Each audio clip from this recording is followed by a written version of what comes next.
Hi, I'm Dr. Elizabeth Coyne. I'm just going to present Independent Practice Project for you so you can understand what this course is about and how to get the best outcomes with it. So I think one of the first things is to really look at the learning objectives. Think about what we're aiming to have you achieve by the end of this. And so it's your own topic and problem, looking at the information that's around that, synthesizing that, critically analyzing it, critically reviewing and reflecting on the evidence, developing an argument and present logical conclusions and recommendations, and then present this work in a scholarly manner. So just to remind yourself where to start is really important to look over the course site before you start just clicking on that assessment item and working away by yourself. Look at the course convener, who I am, and sort of know that I'm the port of contact, but you do have your own supervisor in this course. So really think about, how do I connect with my supervisor? I have matched the supervisors with your own clinical area. So hopefully this makes a great match for you. Remembering your supervisor is there to provide advice, read over drafts, make suggestions. They're not there to push you along. That's your responsibility to manage your time over this trimester. Check the study chart and when things are due, and making sure you don't leave it all to the last minute. Review the course profile. So in this course, you must submit all assessment items. That is the assessment item A, 1 and 2. So you have to submit the learning contract. Sometimes students fail to submit that. It's really annoying to then have to follow them up. And also be aware of this if the overall pass grade must be achieved to achieve a pass mark. Review the courses you're doing and think about the workload. A lot of students don't realize the workload and the amount of self-management this course entails. Make sure you be aware of the census date. So if you have taken off too much, you can unenroll by census date and then do it at another trimester. Navigating the course. So every week there'll be an announcement which will just remind you, make sure I'm continuing with my 7103. Look at the course profile. Have a look at the readings. I've updated them all for this year, so they're nice and current.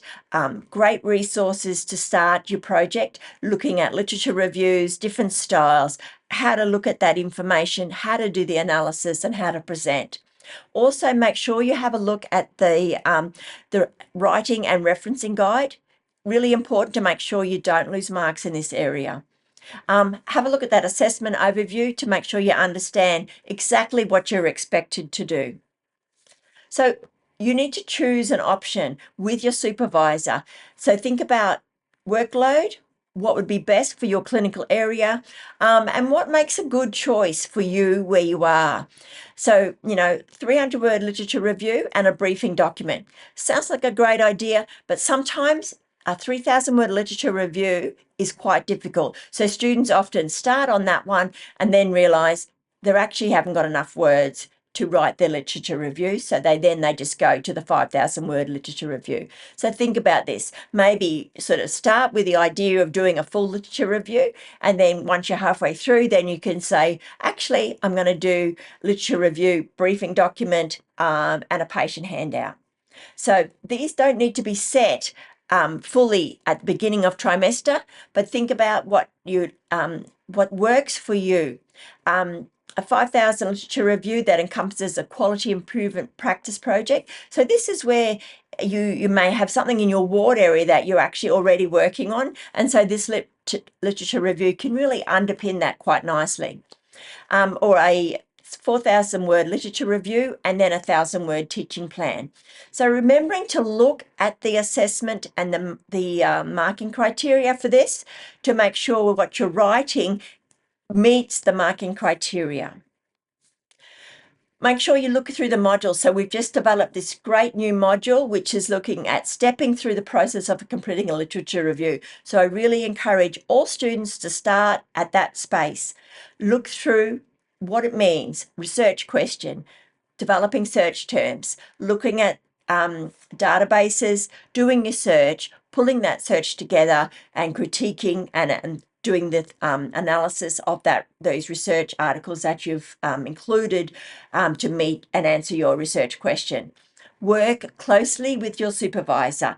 We've matched them, and this is a great opportunity to really think about, could this be a publication? Could my work actually then help me on my progression as maybe moving into a higher level role and into an academic role? And so think about sort of this course can actually be a great research course to have you understand what it might look like to become and do a further literature review, a research project in your own right.